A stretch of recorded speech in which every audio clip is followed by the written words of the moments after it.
Sonic Racing Crossworlds revives the Sonic Racing series in the best way imaginable, and brings the chaotic kart racing formula to all new heights, partially thanks to the awesome slate of items. Some of these can do some major damage and salvage even the worst of races, while others make you audibly sigh, and nearly all of them are at risk of plagiarism. Today, we're gonna look at every item in Sonic Racing Crossworlds and rank them from worthless to elite.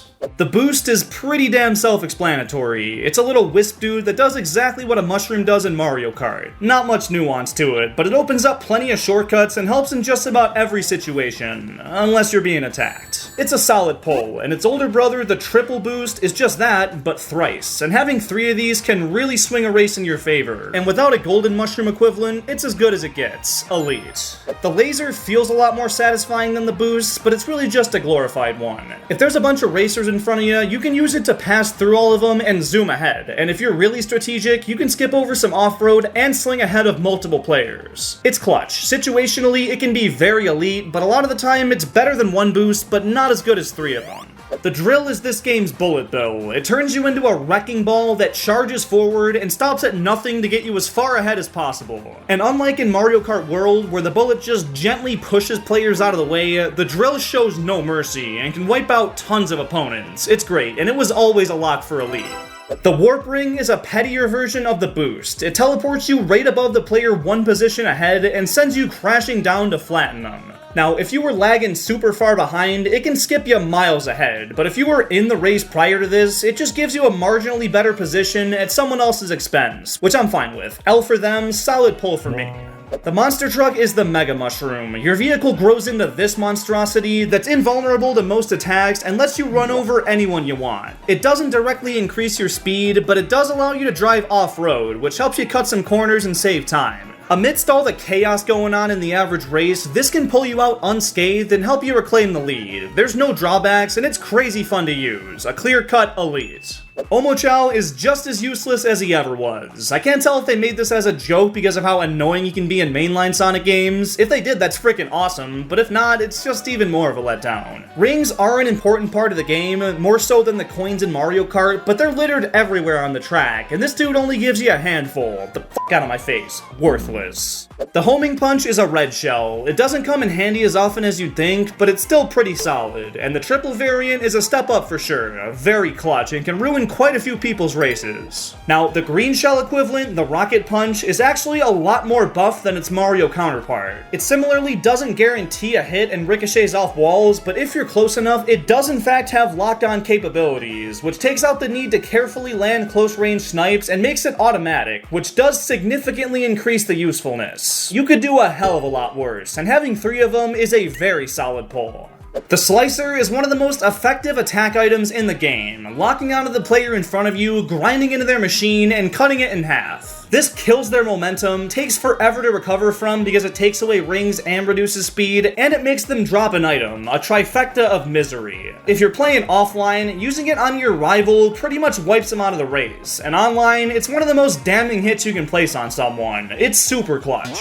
The bomb isn't your average everyday Ba-Bomb ripoff. It actually controls quite a bit differently and has a unique gimmick. If it's in your second slot, it doesn't do anything, but when it's up front and you're holding it, it grows bigger and bigger the longer you hang on, making for a bigger blast radius and potential to take down a lot of opponents. That's such a great concept that makes this one of the most unique items in the game, and when you throw it, it rolls the direction it's let go, which increases the chance of it hitting even more. I don't love pulling this because I prefer my speed items, but it's still really fun to try and land, and is way more solid than any Ba-Bomb could dream of. King Boom Boo, I always thought it was Boom Boom, but the ghost dude from Sonic Adventure 2 makes a surprising comeback in the form of an item. I thought he was a pretty random and weird boss in that game, so seeing him here was not on my bingo card, but I'm really happy to see him for some reason, and I don't know why. He's Sonic's answer to the blue shell, and I'm low-key all for it, because again, it introduces a new element to this pre-existing idea, this time making a giant wave of whatever the f these are spawn behind the blast radius, posing way more of a threat to players inching up on first place. Like I've said for the blue shell in previous videos though, the player that pulls this item isn't directly benefited by it in any way. It gives people in mid positions a better chance, but if you're struggling to keep up and surrounded by OP items, you're cooked. You could do a little worse though. Seeing King Boom Boo in these slick little sunglasses puts a smile on my face, and that's worth something. Slime is the Nickelodeon slime, but now it comes out of a ring and does almost exactly what the blooper does. Getting hit by this is way more annoying though, because it steals an item, slows you down, stops your drift, and you gotta spin the sticks rapidly to wipe away the goo. It definitely makes it a better pull. It throws off everybody else and can certainly increase your chances of victory, but the effect is more indirect and hard to feel the repercussions from. It may not be satisfying, but it's doing some dirty work for sure. The weights are a slightly different King Boom Boo, the obvious change being the Sayonara to a Forgotten Sonic boss to make room for two generic-ass iron blocks. These seek out first and second place and crush them both, sending their speed to the floor and taking an item away with it. Guaranteeing 2 hits is pretty nice, but since Boom Boo has that wave attack that follows behind his strike on first, he's more often than not gonna hit at least 2 players as well. It's no better or worse, just vanilla as fuck. The Dark Chow adds to the chaos and unpredictability of the game, but doesn't benefit the user at all. When used, it re-rolls items for every single racer. If they didn't have one before, it gives them a double box and 2 new items, and if someone was holding onto one and waiting to use it, it all gets reshuffled and any plans go awry. It can screw over like a player or two, but it usually just benefits everyone, especially if it's using a part of the track that doesn't have many items. Other racers can still pull OP stuff, and you get no advantage by using it yourself. I don't mind the randomness it adds to races, but when I pull this, I'm not happy. Worthless.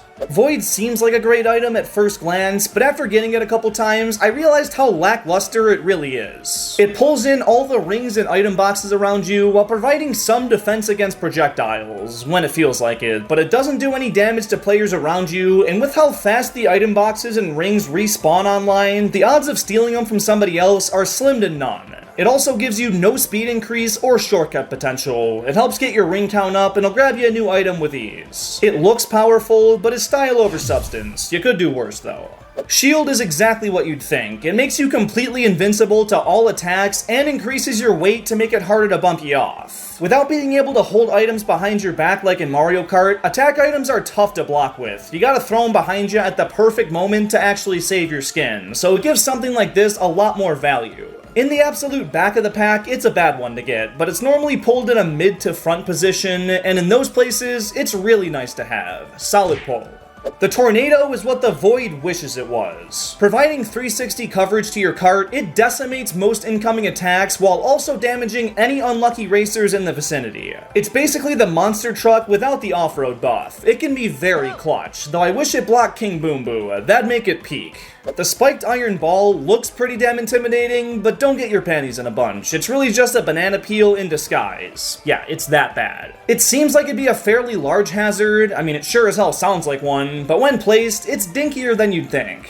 They can be placed strategically behind you, and if you've got sensational aim, they can take down someone up ahead, but it's rare to make an impact with. It might give you some false hope, but it's pretty darn worthless. And last but not least, the magnet is another hazard that has a lot of those same weaknesses, but this can actually stump quite a few players. Since it pulls in racers and items, it's easier to block incoming attacks with, and when it's placed on the track, it gravitates passing racers towards it, which can really throw off their drift. And if it happens to stick to someone, it doesn't just trip them up once, it hangs on and slows them down for quite a few seconds, making it a good bit more practical. So yeah, you could do worse bumping into an item box. And there you have it. And if you want to hear my extended thoughts on the game, you can check out the video here, or the one below it that YouTube thinks you might like. And again, thank you so much to Sega for gifting me a copy of this game, and thank you for watching all the way until the end of this video. If you have any other cool ideas for content related to Sonic Racing Crossworlds, let me know below, and I'll see you later.